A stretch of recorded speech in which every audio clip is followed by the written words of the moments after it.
Pronto. Então, pessoal, boa tarde a todos, certo? Então, vamos ter aqui, dando continuidade ao ciclo de palestras, né? Aos seminários de divulgação científica. Então, vamos falar hoje, certo? Com a professora Marta Nascimento Menezes. Ela é bacharel, né?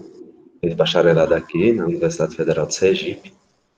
Fez mestrado na Universidade Federal de Minas Gerais, o professor Emerson, e hoje, atualmente, está fazendo doutorado na Universidade Federal da Paraíba, certo? Tendo orientação de Uberlândio, Severo, e Manassés Xavier como orientador. Eu já vai falar um pouco sobre esse tema, que ela vai esmiuçar um pouco. Não sei se foi do tema de dissertação e mestrado dela, mas é um tema que ela vai falar aqui, certo? Então, eu agradeço demais, certo? Eu falei com o Marta e ela gostei, foi uma apresentação que ela fez acho que era de piquenique ou algo do tipo, e eu, foi no verão, acho que 2016 ou 2017, e ela foi excelente, sempre gostei das palestras dela, é bem despojada, descontraída. Então, passo as palavras para ela agora, Marta. Valeu, Marta. Fica à vontade, viu? Valeu, professor. Valeu. Eu que agradeço, né, pela oportunidade aqui de apresentar sobre esse assunto, né? Eu vou falar um pouco a respeito das desigualdades isoperimétricas com pesos monomiais, né? Esse assunto foi, de fato, que eu fiz na minha dissertação de mestrado lá na UFMG, né? Com orientação do professor Emerson Mendonça. Aí, para começar, o que a gente usou aqui como base para a dissertação foi esse artigo de 2013, né, do Javier Cabré e do Javier Rosotton, onde eles apresentaram essa versão com peso da desigualdade isoperimétrica clássica, né? E aí eles foram um pouco além, né? Eles também mostraram versões com peso da desigualdade de Sobolev, da desigualdade de Morey e da desigualdade de Trudgen-Moser, né? E eles mostraram que, da mesma forma como no caso clássico você tem uma relação de equivalência entre a desigualdade isoperimétrica e a desigualdade de Sobolev, você vai ter essa mesma relação para as desigualdades, para as versões dessas desigualdades, né, com pesos. E para a desigualdade de Sobolev, em particular, eles também comentaram um pouco a respeito das melhores constantes para a desigualdade de Sobolev e para as funções onde a igualdade ela é atingida. E é um pouco disso que eu vou falar aqui hoje. Mas antes de falar dos casos com peso, eu vou falar do caso clássico, né, das desigualdades isoperimétricas. Os problemas isoperimétricos, eles remetem da Grécia Antiga, né, onde você já tinha o filósofo grego Dido, onde ele se perguntava a seguinte questão que hoje a gente conhece como o problema de Dido, né? Ele se perguntava assim, dada um domínio com um determinado perímetro, qual que é a forma que esse domínio ele vai ter de maneira que a área máxima ela seja atingida, né? De maneira que qual que é a forma que o domínio ele tem que ter para que ele tenha área máxima. De maneira analítica, a gente pensa nesse problema da seguinte maneira, né? Se L é o perímetro de uma região no plano e A é a sua área, então a gente tem a seguinte desigualdade, né? O perímetro ao quadrado, ele é maior ou igual que 4π vezes a área. E essa desigualdade, ela também motiva a gente pensar na questão da existência da unicidade de uma forma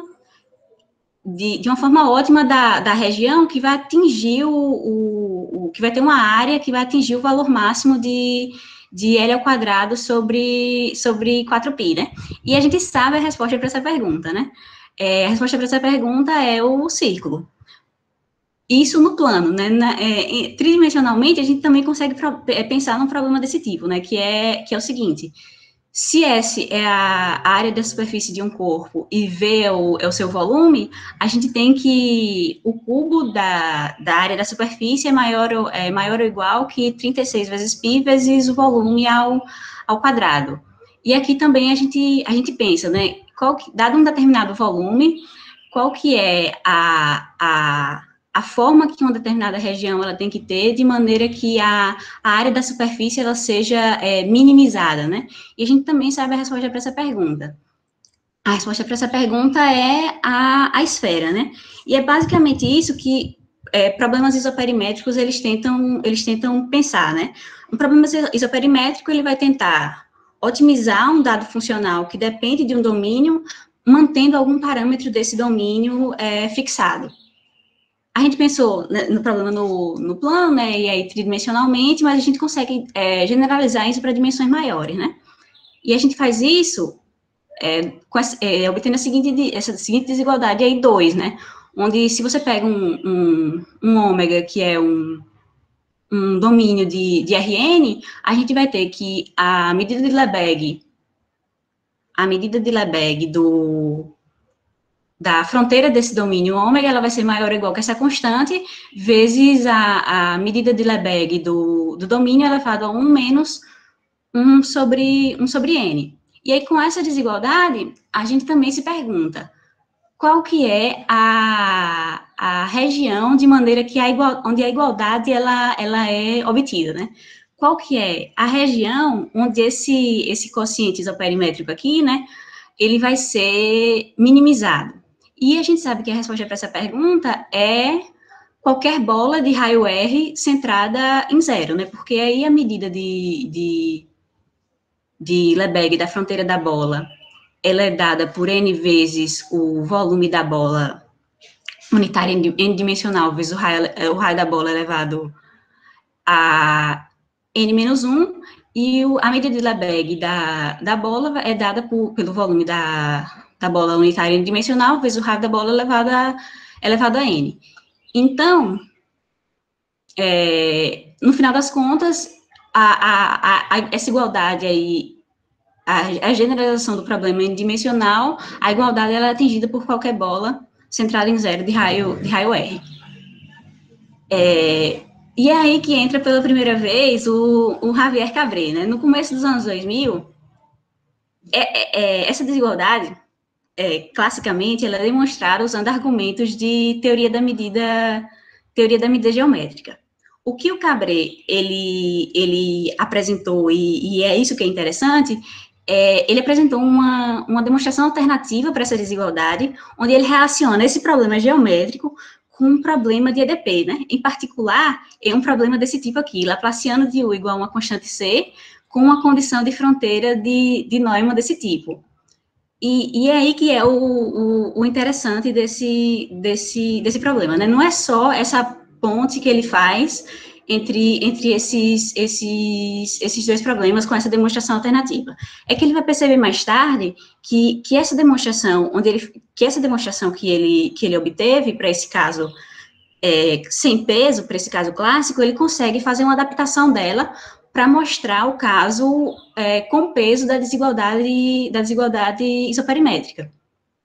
E esse caso com peso da desigualdade isoperimétrica, ele vai ser o ingrediente essencial para você mostrar a desigualdade, uma versão com peso da desigualdade de Sobolev.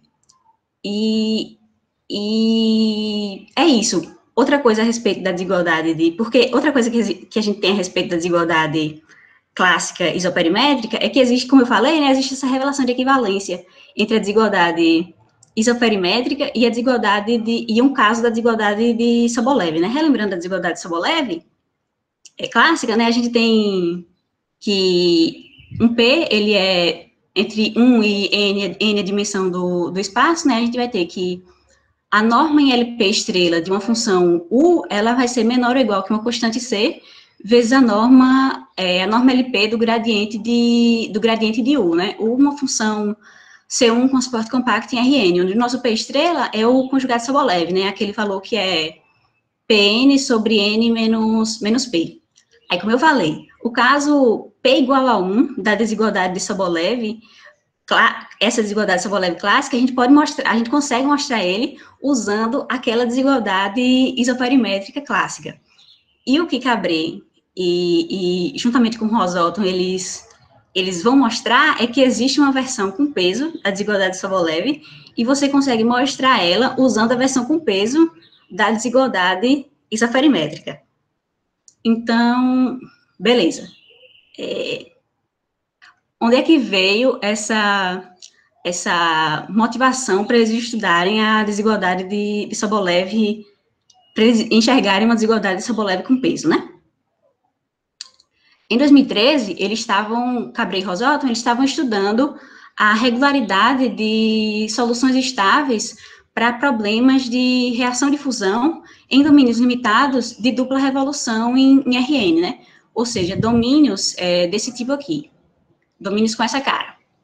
Aí, o primeiro passo para obter um resultado desse problema consistia em você obter limitações para integrais dessa forma aqui, dada em 5, né? Onde U aqui ela é uma solução estável e ST, elas são duas coordenadas radiais que estão descrevendo o domínio ômega. Um dos primeiros resultados que eles obtiveram diz o seguinte, né? Se você tem esses números reais, A e B, estritamente maior do que -1, tal que A mais B, ele é positivo, a gente vai ter uma constante C, dependendo desse A e desse B, de maneira que essa desigualdade 7 aqui, ela é válida. E note que essa desigualdade 7 aqui, ela é extremamente parecida com a desigualdade de Sobolev, né? Só que com esses pesos aparecendo aqui dentro no caso P igual a 2 da desigualdade de Sobolev, né? Só que com esses pesos aparecendo aqui dentro da integral, né? E o nosso 2 estrela que eles dão aqui é dado por 2 vezes D sobre D menos 2, onde D, ele é agora A mais B mais 2. E note que eu falei que é parecido, mas, na verdade, quando você observa funções radialmente simétricas, né, essas daqui vão ser justamente a desigualdade de Sobolev, se você observa essas funções radialmente simétricas no espaço, por exemplo, RD, onde você enxerga RD como o cartesiano de R A mais 1, cartesiano R B mais 1. E aí, essa daqui vai ser justamente a desigualdade de Sobolev clássica, pegando funções radialmente simétricas nesse espaço. Aí, a obtenção desse resultado motivou eles pensarem numa generalização para um peso um pouco mais geral, né, para uma generalização desse problema. E aí, para pesos um pouco mais gerais, né, e agora eu vou finalmente falar quem são esses pesos monomiais, né. A gente pega um X em Rn e um A em Rn também, onde cada entrada desse A, ele é não negativo, né, maior ou igual que 0, e aí a gente define o peso monomial XA como sendo o produto, né, de x1 elevado a 1 até xn elevado a n, e esse vai ser o nosso peso monomial. E aí ele não faz só isso, né? Eles vão lá e definem um volume de um domínio ômega como sendo a integral sobre ômega desse peso XA, e o perímetro de ômega como a integral sobre a fronteira de ômega do peso XA. E aí, com isso, e eles também denotam um espaço Rn estrela como sendo os pontos de Rn, tal que Xi é positivo quando Ai é positivo.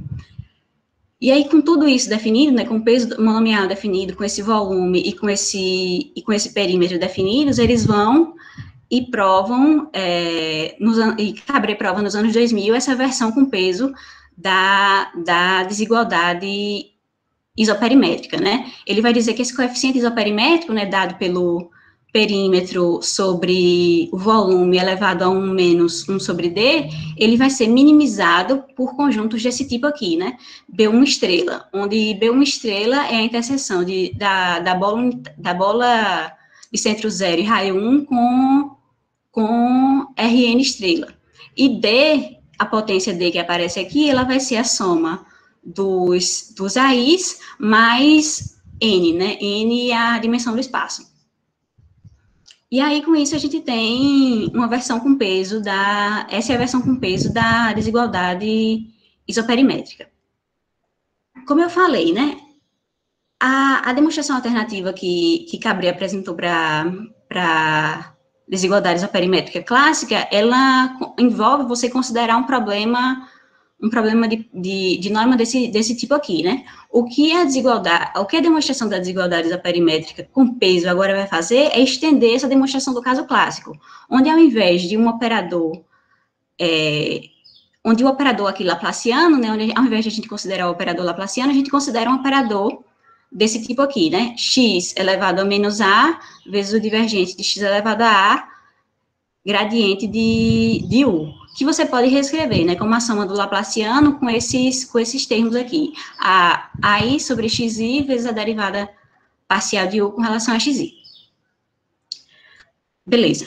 Então, eu vou comentar um pouco a demonstração da desigualdade isoperimétrica com peso. Só para enunciar aqui certinho, A é um vetor não negativo de Rn, D, que é um D que a gente vai se referir bastante, é a soma desses AIs com N, ômega em Rn, ele é um domínio de Lipschitz limitado, a gente denota o volume e o perímetro como essas integrais, então a gente tem então essa é a nossa desigualdade isoperimétrica com peso, né?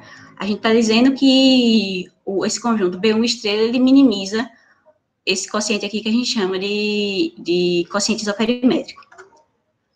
Beleza, vou dar uma ideia da demonstração e como é que a gente relaciona um problema desse tipo com um problema de poação. Então, a gente começa assumindo que quando você pega um A, você pode colocar todas as entradas iguais a zero nas N-K últimas entradas, né? Então, as primeiras Ksmas entradas, elas vão ser estritamente maiores do que zero. Aí, além disso, a gente também pode afirmar que o ômega, ele é um subconjunto de Rn estrela. Aí, a gente vai e considera uma solução desse problema de Neumann aqui, né? Divergente de x elevado a A vezes o gradiente de U vai ser igual a uma constante B ômega vezes o peso XA, com essa condição de fronteira. Onde esse B ômega aqui que a gente toma, ele é uma constante escolhida, tal que esse problema aqui, ele vai ter uma única solução a menos de uma constante adjetiva, né? Essa constante B ômega, ela é tomada como perímetro de ômega sobre o volume de ômega. Então, esse é o problema que a gente considera. Então, a gente vai e define esse conjunto gama U, que a gente chama de conjunto de contato inferior de U, né? Que ele é o conjunto de pontos onde o hiperplano tangente ao gráfico de U, ele situa-se todo abaixo ele situa-se abaixo de U em todo fecho de ômega.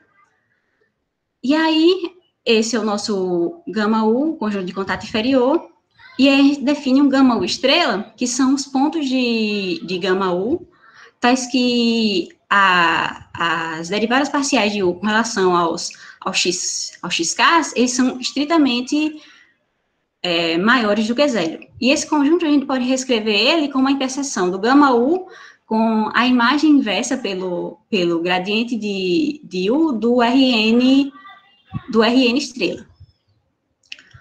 E aí a gente vai e usa essa inclusão aqui, né, do conjunto B1 estrela, o B1 estrela, novamente, é a interseção da bola unitária, da bola de raio 1 e centro 0 com Rn estrela, nesse conjunto aqui, né, que é a imagem que é o gradiente de U aplicado no gama U estrela. Com isso definido, a gente tem o seguinte.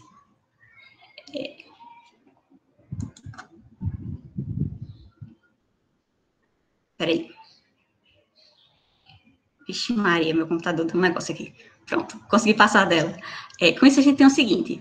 O volume da B1 estrela, que é dado, né, pela integral sobre B1 estrela do peso XA, ela vai ser menor ou igual, por aquela inclusão que eu acabei de comentar, né, que é a integral do peso XA sobre esse conjunto gradiente de U do conjunto gama U estrela.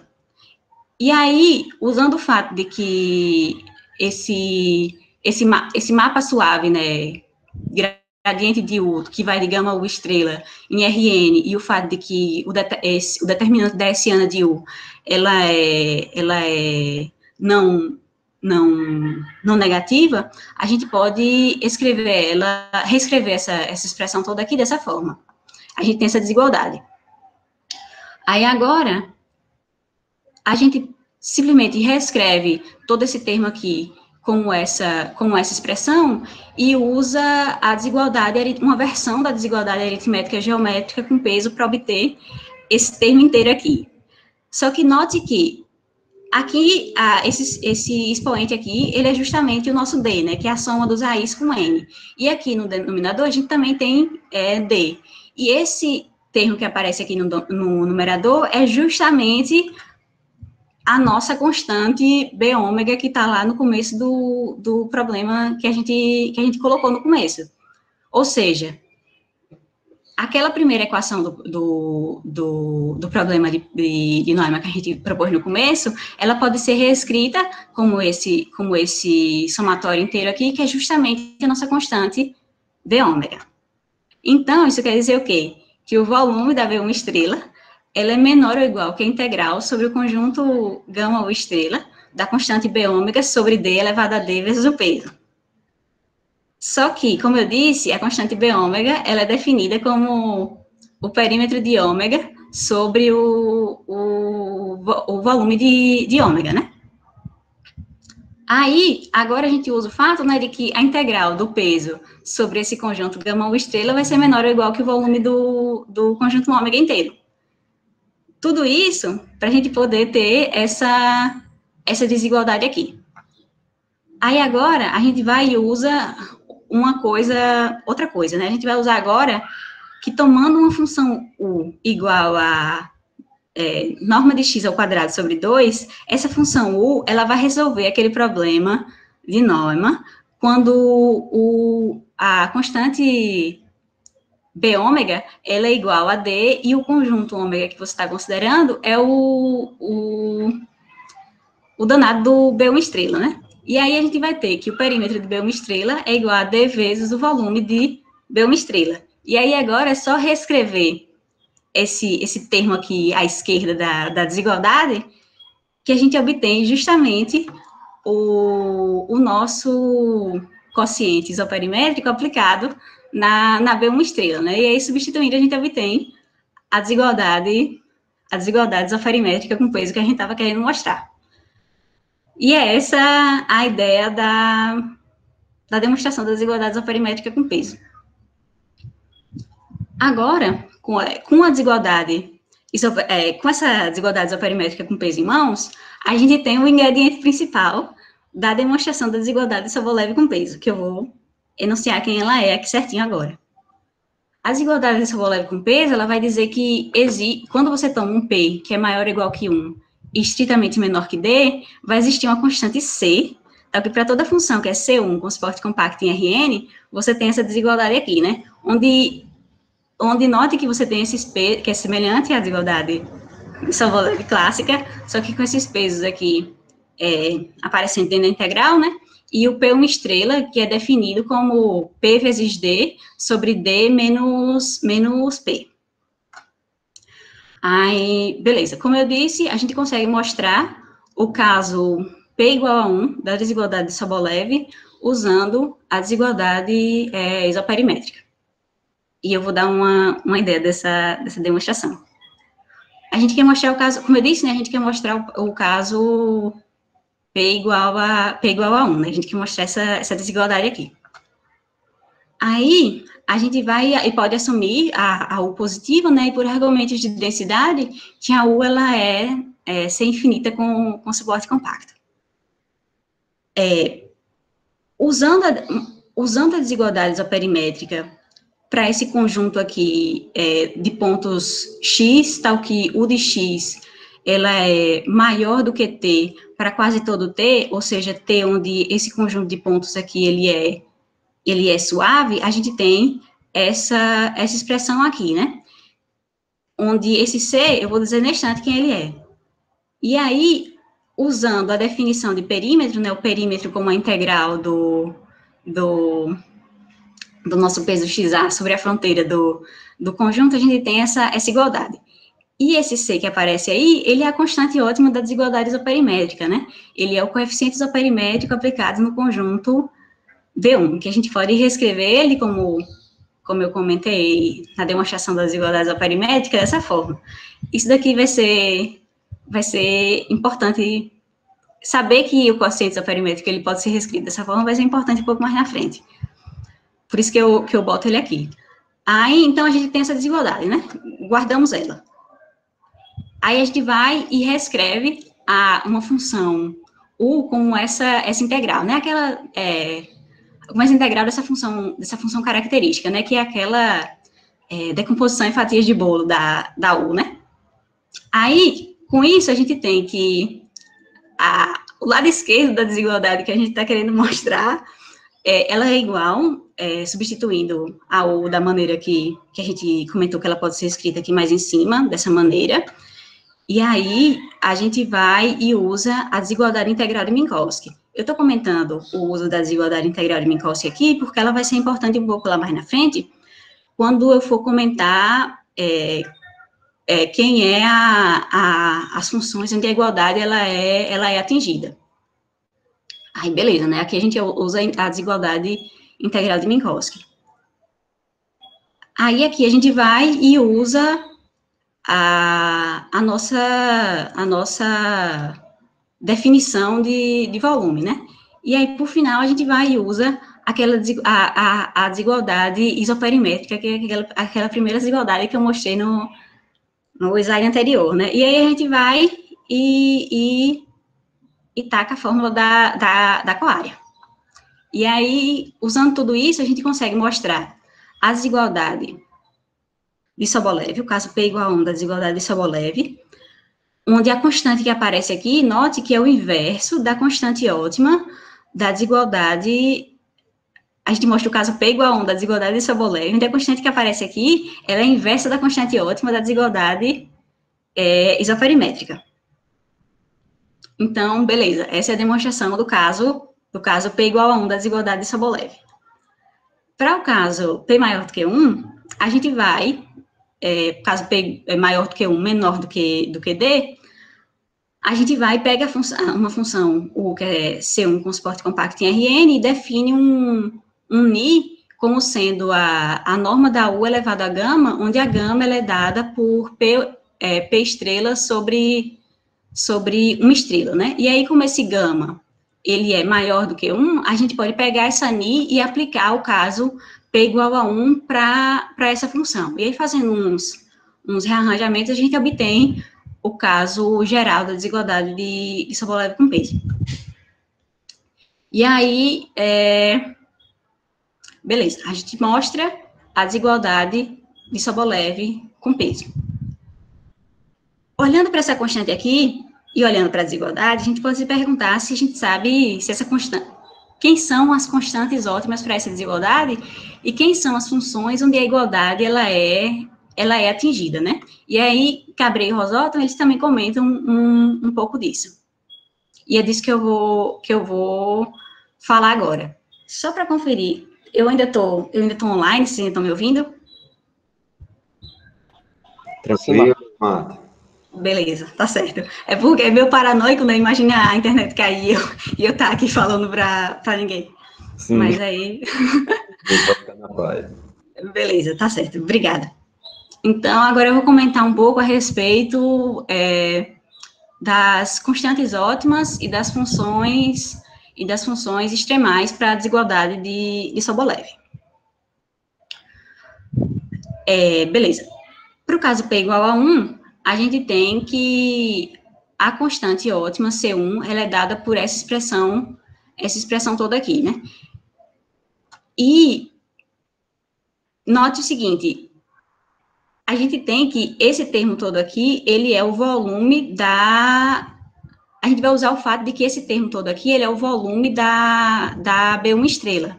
E se esse termo aqui é o volume da B1 estrela, a gente tem exatamente que a melhor constante da desigualdade de Sobolev, para o caso P igual a 1, é a inversa da melhor constante da desigualdade isoperimétrica. E para o caso P maior do que 1, a gente tem que a constante ótima da desigualdade de Sobolev é dada por essa expressão toda aqui, né, em termos da C1, do nosso D, e do P, e desse P estrela, né, que é dado por P', na verdade, né, P' que é dado por P sobre P menos 1, e K, ele é o número de entradas positivas do vetor A.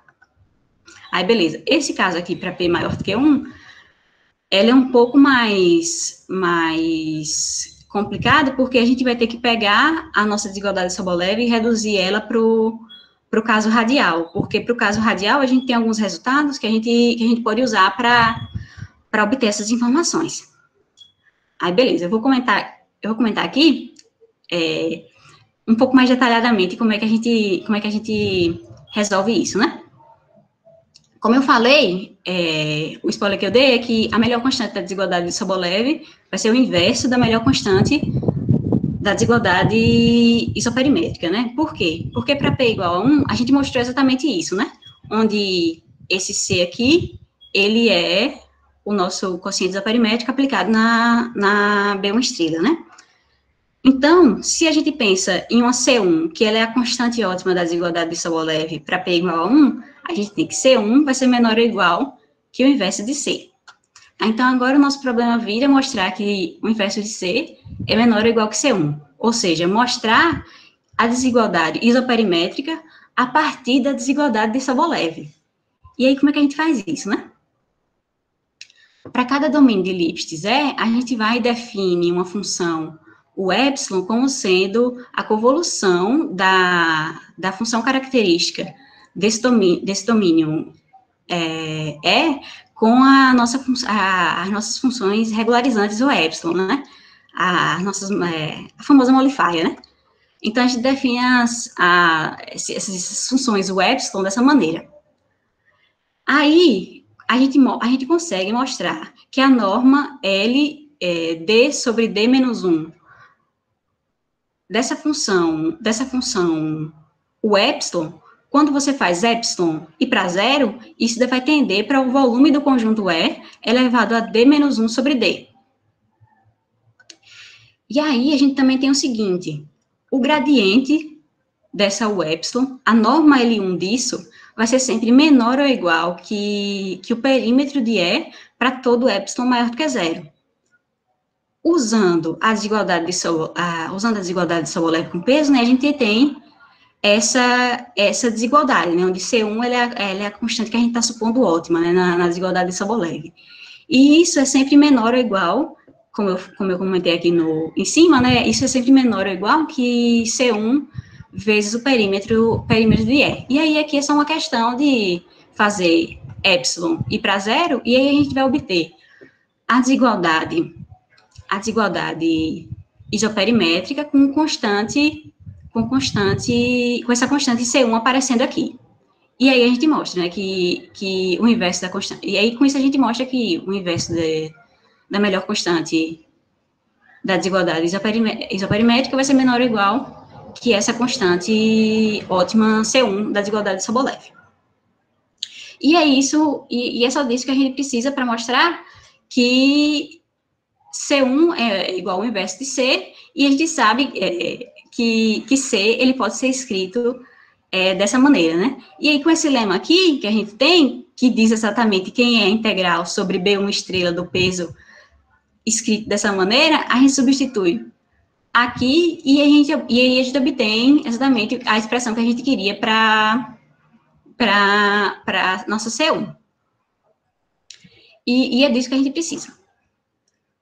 Agora, como eu comentei, né, vou comentar o caso para P maior do que 1. É um pouco mais complicado, porque a gente vai ter que passar aquele problema para o caso radial dele. E por que a gente faz isso, né? Porque inicialmente a gente vai usar, inicialmente, essa proposição aqui, duas proposições, né?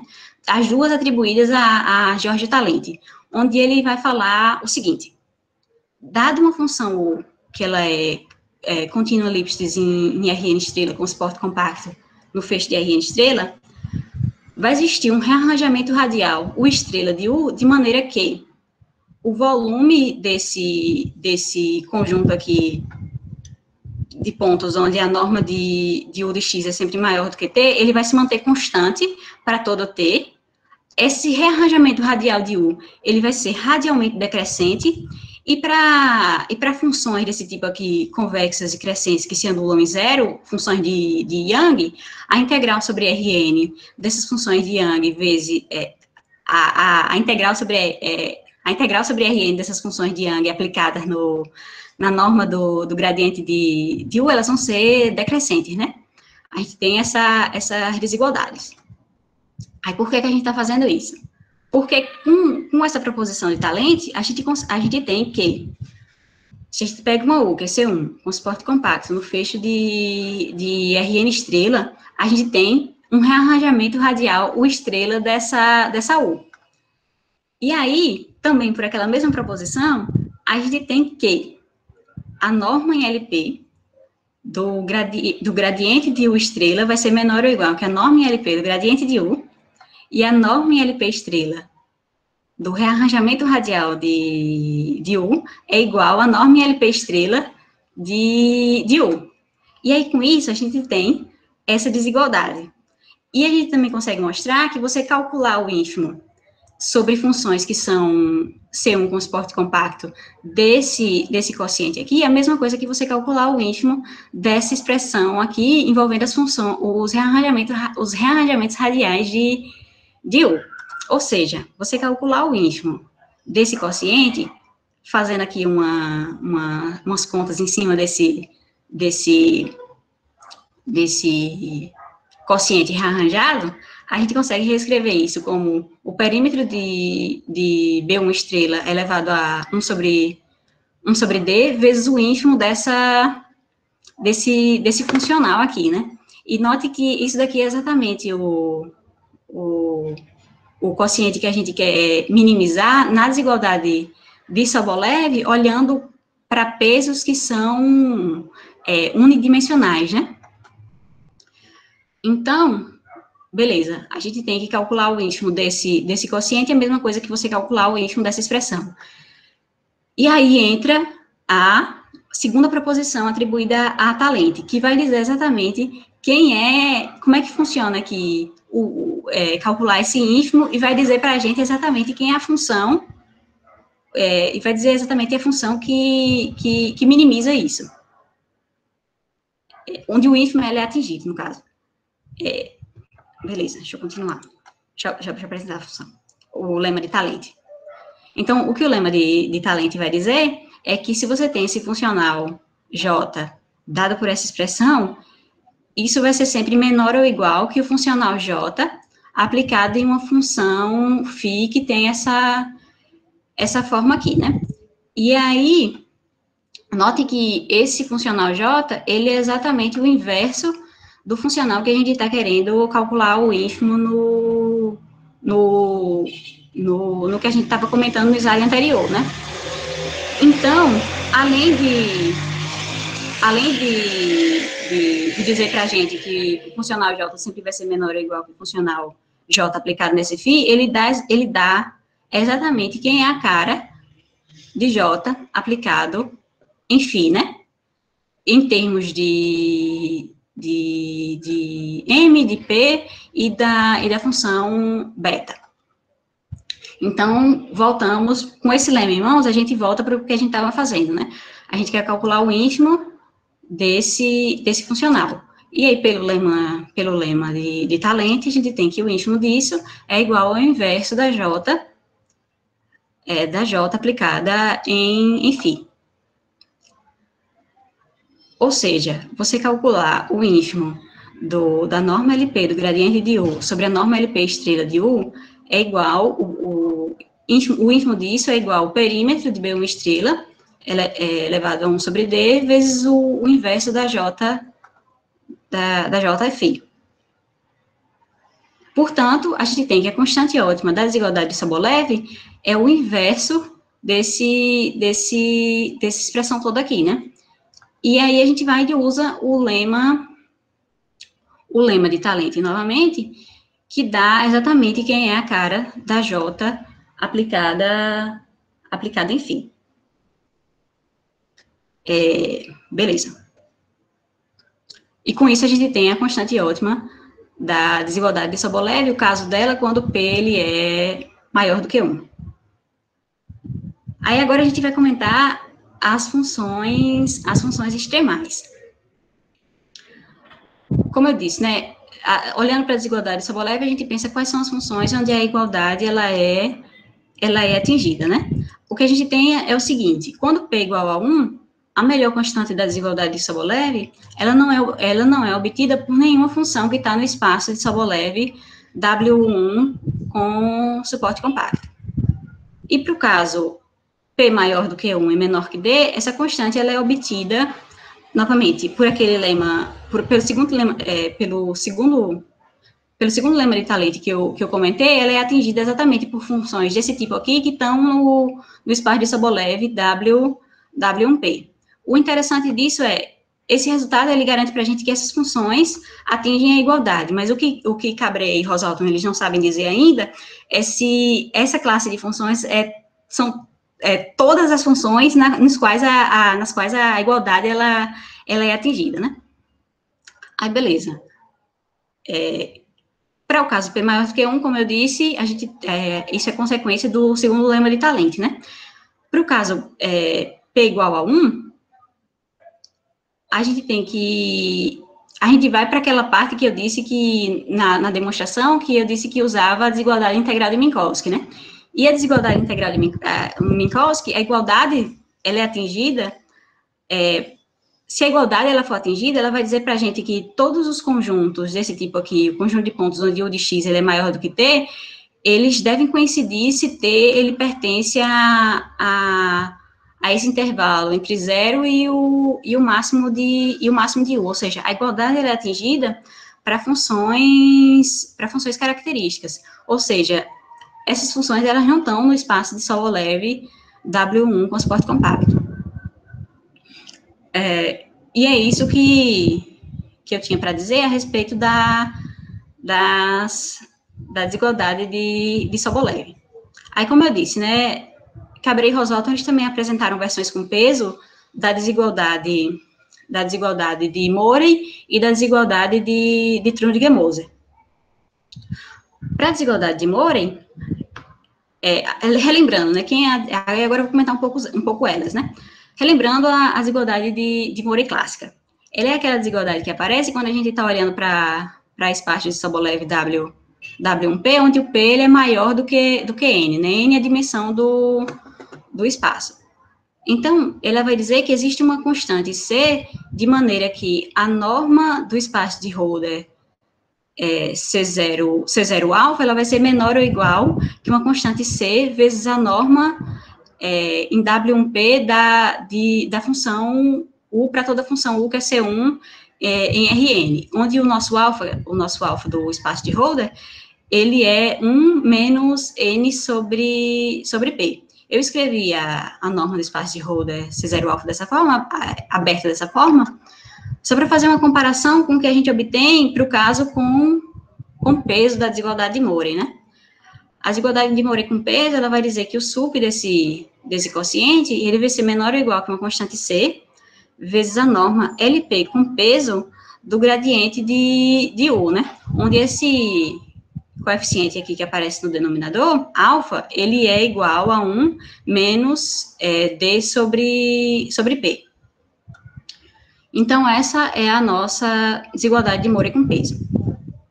Além disso, a gente também tem o seguinte: a gente consegue limitar, né, o sup da norma de U sobre esse ômega, um domínio limitado de Rn, e U ele é uma função C1 com suporte compacto em ômega, a gente pode limitar esse sup por uma constante C, essa potência do diâmetro, e a norma LP com peso do gradiente de U.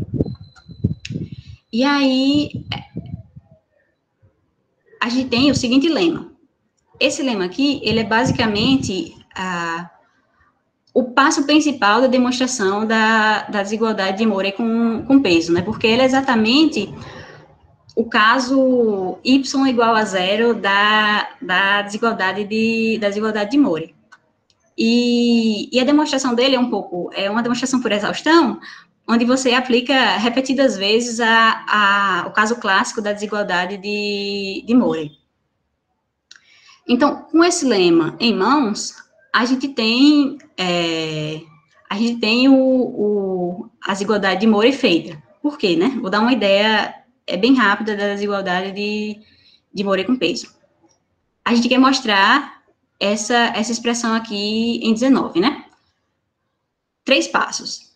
O primeiro passo é mostrar que essa desigualdade ela é válida quando Z é igual a zero. É mostrar um caso dessa desigualdade quando Z é igual a zero, que é exatamente o lema anterior. O passo 2, ele vai mostrar, ele vai mostrar essa desigualdade 19 para y e z em Rn estrela, tal que a diferença y menos e, ela permanece em Rn estrela. E a gente faz isso aplicando a desigualdade demonstrada no passo 1, demonstrada no lema anterior, para uma função vy til dada por uy til mais e no ponto y til igual a y menos e em Rn estrela. E aí, o passo 3 é mostrar para todos, para quaisquer y e z em Rn estrela. E a gente faz isso definindo um W em Rn, como sendo o mínimo entre yi e zi. E aí, a gente tem que y menos w vai estar em Rn estrela e z menos w vai estar em Rn estrela. E aí, a gente vai e usa o passo 2. E é basicamente essa a ideia da demonstração da desigualdade de Morey com peso. Para concluir, eu vou comentar finalmente a desigualdade de Trudgill-Moser com peso. Antes disso, vou apresentar o caso clássico da desigualdade de Trudgill-Moser, né, que ela fala o seguinte: dado um domínio ômega em Rn, n maior ou igual que 2, vai existir uma constante C, tal que a integral sobre ômega da exponencial de um coeficiente alfa vezes essa potência da norma de U, essa integral toda aqui, ela vai ser menor ou igual que uma constante C vezes a medida de ômega, onde esse coeficiente alfa, ele é limitado por esse termo todo aqui, e essa potência n aqui, ela é dada por n sobre n menos u. E a nossa u agora, ela está no espaço de Sobolev W1n com suporte compacto. Ou seja, a desigualdade de Trudgill-Moser é a desigualdade que vai aparecer quando a gente toma P igual a n, né? Se Sobolev é para o caso P menor do que n e Morey é para o caso P maior do que n, a desigualdade de Trudgill-Moser é para o caso P igual a n, né? E aí, do mesmo jeito, para a versão com peso dela, a gente está olhando para mostrar que a integral sobre um domínio ômega da exponencial dessa expressão toda aqui, elevada a d sobre d menos 1 vezes o peso XA, ela vai ser menor ou igual que uma constante C2 vezes o volume de ômega, né? Onde essas constantes C1, que aparece aqui na exponencial, e C2, elas são constantes que dependem apenas de D, né? Isso para qualquer função que ela é C1 com suporte compacto em ômega. Então, a ideia para a demonstração da desigualdade de Trudgill-Moser com peso é você expandir a exponencial em série de potência, e para cada termo dessa série de potência, você aplicar a versão com peso da desigualdade de Sobolev. Então, beleza. Então, para usar essa desigualdade de Sobolev, a gente vai precisar de mais uma informaçãozinha a respeito da constante ótima da desigualdade de Sobolev, né? Quer dizer que a constante ótima da desigualdade de Sobolev-CP, ela pode ser limitada por uma constante C0 e essa potência aqui de P estrela, né? Dada por P vezes D sobre D menos P. E aí, beleza. Com essa informação, a gente vou dar uma ideia da demonstração da desigualdade de Röntgen-Moser. A gente pega uma função U, que é C1 com suporte compacto em ômega, a gente pode assumir, sem perder generalidade, que a norma em LD do gradiente de U, ela é igual a 1, e aí, tomando C1 como uma constante a ser escolhida, a integral sobre ômega da exponencial de U elevado a D sobre D menos 1 vezes o peso XA, ela pode ser aberta ela pode ser expandida em série de potência dessa forma, né? Vira integral desse termo todo aqui. Aí agora a gente vai e tira o caso K igual a 0, né? Que vai ser exatamente o volume de ômega, e tira o somatório para fora da integral. E aí, para cada integral dessa aqui, a gente vai e aplica a desigualdade de Sobolev com peso. Porque, usando a desigualdade de Sobolev e aquele lema anterior e umas aplicações da desigualdade de Holder, a gente tem essa limitação para integrais desse tipo aqui. Peso XA vezes a norma de U elevada a Q, onde a gente toma Q como K vezes D sobre D menos 1. Então, com essa limitação aqui em mãos, a gente vai e obtém essa expressão toda aqui em 20. E aí vira uma questão da gente estudar a convergência dessa série de potência aqui, né? Como é que a gente faz isso? A gente pega e escolhe aquela constante C1 do começo do problema, exatamente uma constante que vai satisfazer uma desigualdade desse tipo aqui, né? Todo esse termo aqui, ele vai ser menor do que 1 sobre E o número de Euler, né? Por que a gente está fazendo isso? Porque, por um teste de razão, a gente consegue garantir a convergência dessa série. E, com isso, a gente tem que, usando que essa série é convergente, a série que aparece aqui na expressão 20, ela também vai ser convergente. Portanto, a integral sobre ômega do exponencial desse termo inteiro aqui, ela vai ser limitada por uma constante C2 vezes o volume de ômega. E é essa a ideia da demonstração para o caso com peso da desigualdade de Röntgen-Moser. Eu vou só olhar meu tempo aqui, porque eu acho que eu passei. Só tinha mais uma coisa para eu falar, para eu fechar tudo, né, que da mesma forma que você tem aquelas imersões de espaços de Sobolev, quaisquer WKP em outros espaços, dependendo da relação do KP e da dimensão do espaço, a gente vai ter essas mesmas imersões para esses espaços de Sobolev com peso. No caso, né, se você tem um K maior ou igual que 1 inteiro e P1 maior do que um número real, então, se KP ele for menor do que D, a gente tem que o espaço de Sobolev com peso WKP, o espaço de Sobolev WKP com peso, ele vai estar imerso no espaço LQ com peso, onde o Q ele tem essa relação com P, K e D. Se K vezes P ele for maior do que D, a gente tem uma imersão do espaço de Sobolev WKP com peso no espaço CR alfa.